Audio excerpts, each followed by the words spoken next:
प्यारे बच्चों, आज मैं आपको हमारे प्यारे नबी पाक सल्लल्लाहु अलैहि वसल्लम की अच्छी आदत के बारे में बताऊंगा। पहली आदत बताएं, आज आपने कितने लोगों को मुस्कुरा कर देखा? 3 लोग, मुझे 5 याद हैं। नबी सल्लल्लाहु अलैहि वसल्लम फरमाते, पहली आदत नबी सल्लल्लाहु अलैहि वसल्लम फरमाते हैं, अपने भाई के चेहरे पर मुस्कुराहट लाना भी सदका है। दूसरी आदत जबान पर ताला लगाएं। न अल्लाह और आखिरत पर यकीन रखता है, वो अच्छी बात कहे या खामोश रहे।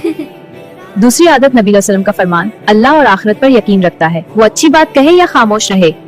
तीसरी आदत दिल से हसद निकालें। क्या आप खुश होते हैं जब आपका दोस्त कामयाब हो या दिल जलता है?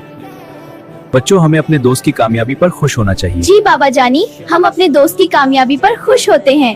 नबी सल्लल्लाहु अलैहि वसल्लम ने फरमाया, तुम में से कोई मोमिन नहीं जब तक अपने भाई के लिए वही न चाहे जो अपने लिए चाहता है।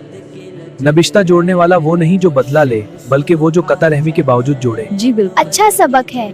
काल करें, मुलाकात करें, माफ करें, अल्लाह बरकत देता है। जी बाबा, अच्छा कहा। सबको बरकत मिलेगी। बुराई का बदला भलाई से दें और दिल से नफरत निकालें। कुरान में है, बुराई को बेहतर तरीके से दूर करो।